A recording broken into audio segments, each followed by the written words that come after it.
আসসালামু আলাইকুম। ইউটিউব ভিডিওয়ে সকলকেই স্বাগতম জানাচ্ছি। আপনারা সকলেই ভালো থাকবেন, সুস্থ থাকবেন এই কামনা করি। আপনারা ইসলাম ধর্ম, খ্রিস্টান ধর্ম, জৈন ধর্ম, সনাতন ধর্ম, অনেক ধর্ম পৃথিবীতে অনেক ধর্ম আছে। পারসিক, জরাথুস্ট্র, তো এই সব ধর্মাবলম্বী মানুষেরা আছেন। ধর্মগুলো সব তৈরি হয়েছে একটা যুগে, সেই যুগের বাস্তব সমাজ ব্যবস্থাটাকে উন্নয়ন করার জন্য, সংশোধন করার জন্য, যাতে ভালোভাবে মানুষ চলে, কোনো অশান্তি না হয়, শান্তি থাকে, কোনো দু নম্বরই না হয়, সৎভাবে মানুষ জীবনযাপন করতে পারে, সুখী জীবনযাপন করতে পারে। এই কারণেই ধর্মের উৎপত্তি। তখন মানুষের ধরুন ধর্ম দিয়েই সব কিছু করা হতো। মানুষকে সংযত করার জন্য এরকম পুলিশ ছিল না কো। তখন মানুষের যে কষ্ট হচ্ছে, কষ্ট থেকে রক্ষা পাওয়ার জন্য কোনো যন্ত্রপাতি ছিল না। এখন একটা মানুষের কোনো কষ্ট হলে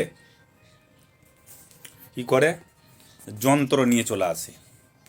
এই কাপড় কাচতে অসুবিধা হচ্ছে, কোনো পরিবারের কাপড় কাচার অসুবিধা, একটা ওয়াশিং মেশিন নিয়ে চলে আসলো। এখন বাড়িতে হচ্ছে যে একটু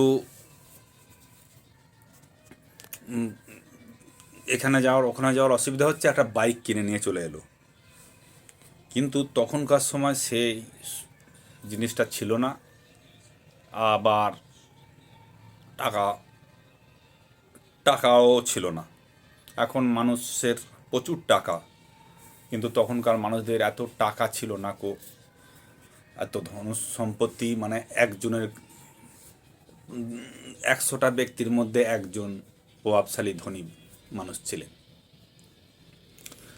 বাকি বেশিরভাগই অভাবী মানুষ ছিলেন। তো তখনকার পরিস্থিতি, যখন ধর্ম সৃষ্টি হয়েছে তখনকার পরিস্থিতি অনুযায়ী সেই মহাপুরুষ সে তখনকার পরিস্থিতি অনুযায়ী সব কিছু করেছিলেন। আর আপনারা যদি বলেন যে ভবিষ্যৎবাণী, অনেক মহাপুরুষ ভবিষ্যৎবাণী করেছেন, সেগুলো সব ঠিক হচ্ছে, এখনো পর্যন্ত ফলছে। তারা সেই ভবিষ্যৎবাণী করে গেছে, সেই ভবিষ্যৎবাণী কিছু কিছু মিলছে। তো এখন ধর্মটা যেভাবে পালন করতে বলেছে, এখন আমরা জানি যে তখনকার পরিস্থিতি অনুযায়ী ধর্ম তৈরি করেছে। এখন যুগ যুগ ধরে পৃথিবীর সমাজ ব্যবস্থার বিভিন্ন রকম ভাবে উন্নয়ন হয়েছে, বৈজ্ঞানিক ব্যবহার হয়েছে, বিজ্ঞানের বহু উন্নতি হয়েছে। এখন সে পরিস্থিতিটা নেই যেই সময় মহাপুরুষেরা ধর্মগুলো করেছিলেন। সেই সব পরিস্থিতি এখন আর নেই, তার সঙ্গে আকাশ পাতাল তড়িতপাত আছে। তখনকার সমাজ ব্যবস্থা আর এখনকার সমাজ ব্যবস্থার সঙ্গে আকাশ পাতাল তড়িতপাত। তাই ধর্ম পরিবর্তন বা সংশোধন করার সময় এসেছে। ধর্ম পরিবর্তন করতে হবে। সব ধর্মই বাস্তব পরিস্থিতির সঙ্গে মিলছে না এখন, তাই ধর্মকে পরিবর্তন করতে হয়। সব ধর্মগুলোকেই পরিবর্তন করা দরকার, যা বর্তমান সময়ে মানুষের কল্যাণে বা মানুষের নির্দিষ্ট কাজে লাগবে, বা যে পুরনো নীতিগুলো ধর্মে আছে সেই নীতিগুলো এখন বাস্তব পরিস্থিতির সঙ্গে সামঞ্জস্যপূর্ণ নয়, সেগুলো বাতিল করতে হবে।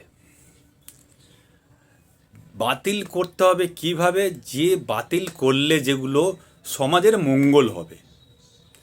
ভালো সমাজের পুরনো নীতি আছে এমন অনেক, যেগুলো পালন করলে আজীবন মানে পালন করে গেলে উপকারী হবে, ক্ষতি হবে না। যেমন গরিব মানুষকে দান করা, গরিব মানুষকে দান করা, অসহায় মানুষকে, বিপদগ্রস্ত মানুষকে সাহায্য করা, এগুলো চিরন্তন সত্য। এইগুলো চিরকালই থাকবে, চিরকালই এগুলো এই নীতিতেই থাকবে, এইগুলো কোনো বিকল্প নেই। এই যেগুলো এখন বর্তমান পরিস্থিতিতে পালন করতে গেলে ক্ষতি ছাড়া উপকার হবে না, সেইগুলো বাতিল করে দেওয়া দরকার। তাই আপনারা সব কিছু চিন্তা ভাবনা করবেন, ধর্মের জায়গায় থাক, আমরা পালন করব কোনগুলো যেগুলো উপকার হবে। যে ধর্ম পালন করে, যে ধর্মে যে নীতিগুলো আছে সেই নীতিগুলো যদি বর্তমান পরিস্থিতিতে মানুষের অকল্যাণকর হয়, ক্ষতি হয়, কষ্ট হয়, সমস্যার কারণ হয়ে দাঁড়ায় কিছু মানুষের, সেই নীতিগুলো আমরা, সেই বাণীগুলো আমরা মেনে চলবো না, সেগুলো বাতিল করব। তো আজকে আমরা সর্বদাই চাইব, যুগ পরিস্থিতি পরিবর্তন হলেও আমরা সর্বদাই চাইব যে গরিব অসহায় মানুষ, দুর্দশাগ্রস্ত মানুষ, এরা উপকৃত হোক। আর যে বাণী প্রয়োগ করলে আমার ভালো, আরও 5 জনের ভালো, কিন্তু আরও 5 জনের, আরও কিছু 5 জনের কষ্ট, দুঃখ, আঘাত হানতে পারে, সেই ধর্ম আমরা, সেই ধর্মের সেই নীতিগুলো আমরা পালন করব না। দেখুন, সব ধর্মের মধ্যে, সব ধর্মেই মূল কথা হচ্ছে মানুষকে ভালোবাসা, সমাজ যে শান্তি শৃঙ্খলা বজায় রাখা, সুষ্ঠুভাবে বেঁচে থাকা, সব ধর্মেরই মানেটা হচ্ছে এটাই। ধর্ম পরিবর্তন করা হচ্ছে এই কারণেই, সমাজ মানুষ যাতে সুষ্ঠুভাবে থাকতে পারে, বাঁচতে পারে, মানুষ যাতে একে অপরকে কষ্ট না দেয়, একে অপরের কোনো মনে আঘাত না দেয়, একে অপরের যাতে কষ্টের কারণ না হয়ে দাঁড়ায়, এই কারণেই ধর্ম সৃষ্টি করা হয়েছে, ধর্মের বিভিন্ন বাণী তৈরি করা হয়েছে।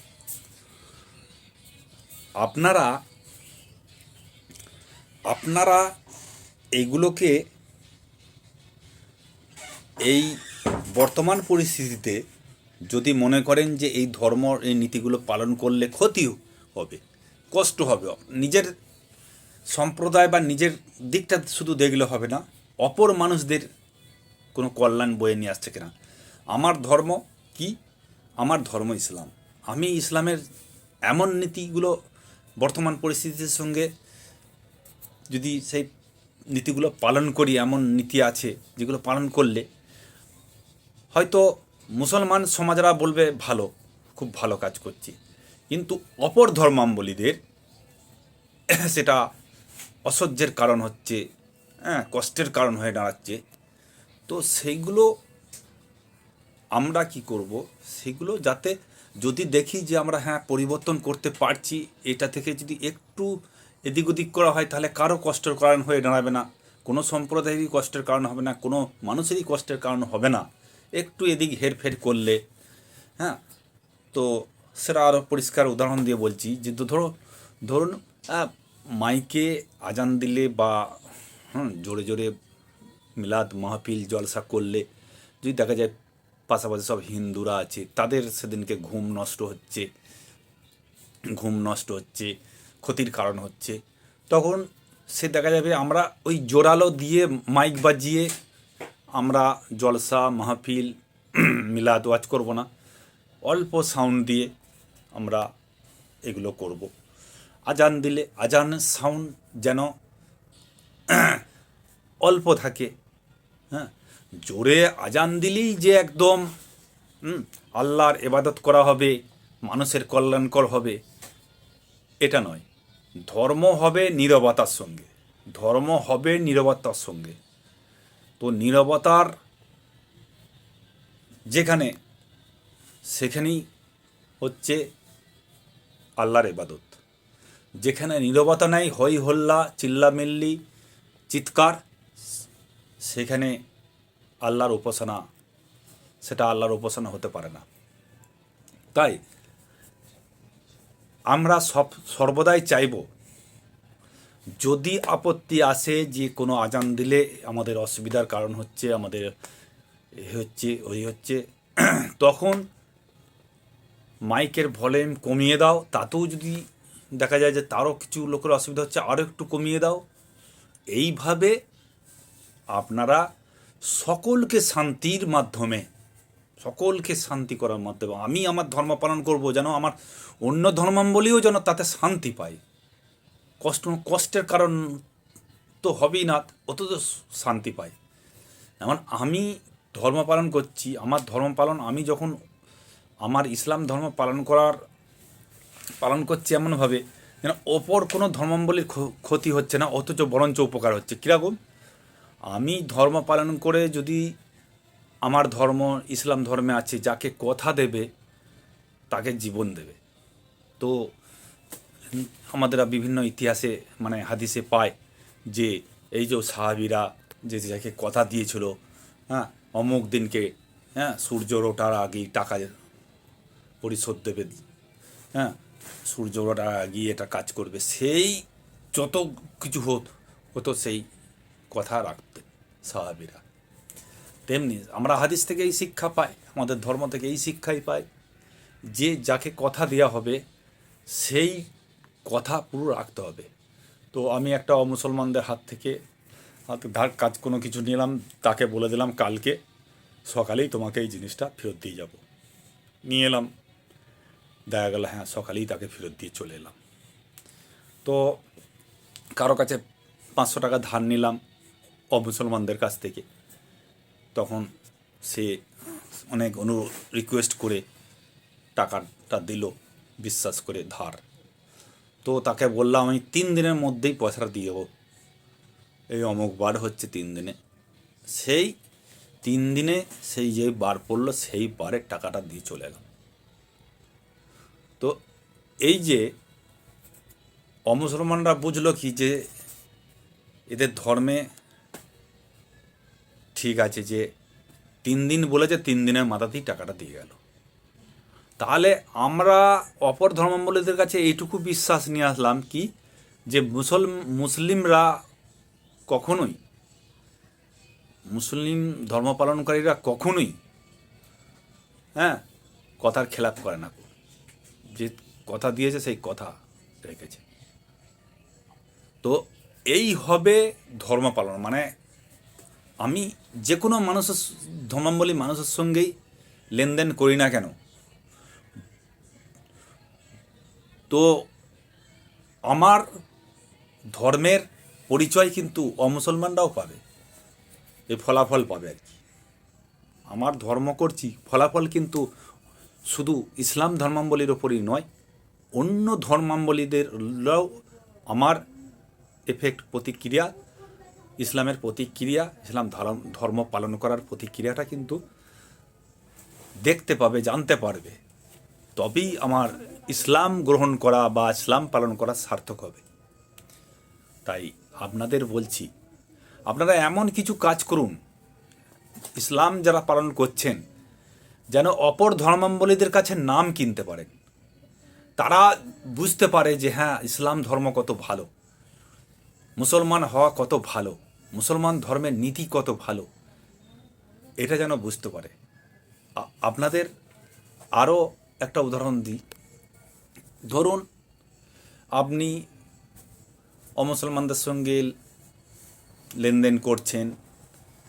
তো আপনি দেখলেন যে একটা অমুসলমান ভাই, হ্যাঁ, মুসলমানের বাড়ি এসেছে, এসে তাকে সম্মানের সহিত বসতে দিয়েছে, খেতে দিয়েছে, চা খেতে বলছে। সে বলছে চা খাবো না, মুসলমানের বাড়ি হয়তো এইভাবে বলছে। তখন তাকে বলে কয়ে তাকে চা খাওয়ানো হলো। চা খেলো। তো খেয়ে সে বাড়িতে এসেছে। বাড়িতে এসে তাকে ভদ্র নম্রতার সঙ্গে কথা বললেন। কথা বলে তাকে চা খেতে দিয়ে আপনি দেখলেন যে নামাজের টাইম হয়েছে, নামাজ পড়লেন। নামাজ পড়ে আপনি যদি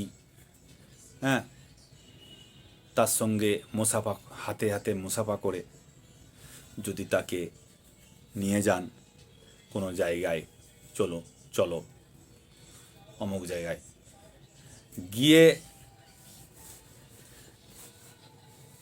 যদি তার সঙ্গে ভালো ব্যবহার করেন, দেখবেন যে কখনোই বলবে না খারাপ। এই যে আপনি তাকে বসিয়ে রেখে অজু করবেন, অজু করাটা সে দেখবে। তারপরে পাক পবিত্র হয়ে অজু করে আপনারা যখন নামাজে দাঁড়াবেন, নামাজে দাঁড়িয়ে যখন দোয়া করবেন, বিশ্বের সমস্ত মানুষের যেন ভালো করে, বিশ্বের সমস্ত মানুষের উপকার হও, এই পৃথিবীর কোনো মানুষের যেন ক্ষতি না হয়, কোনো মানুষ যেন কষ্ট না পায়, এইভাবে যখন দোয়া চাইবেন শুনিয়ে, তখন সে অমুসলমান ভাই শুনে ভাববে সত্যি এই ধর্মটা কত ভালো, সমগ্র বিশ্বের মানুষদের জন্য যাতে কল্যাণ হয় সেই জন্য প্রার্থনা করছে আল্লাহর কাছে বা ঈশ্বরের কাছে বা ভগবানের কাছে। তো এই যে পরিচয়, এইটা দেখবে যে না কোনো জাতফাত দিয়ে তোলানো হয়নি, সমস্ত পৃথিবীর সমস্ত মানুষদের জন্য এখানে দোয়া প্রার্থনা হচ্ছে। তা এইভাবে আপনারা পরিচয় দেবেন। তো আপনাদের আর কিছু বলার নেই। আপনারা সকলেই ভালো থাকবেন, সুস্থ থাকবেন। দেখা হবে পরবর্তী কোনো ভিডিওতে। ততক্ষণ পর্যন্ত বিদায় নিচ্ছি। খোদা হাফেজ।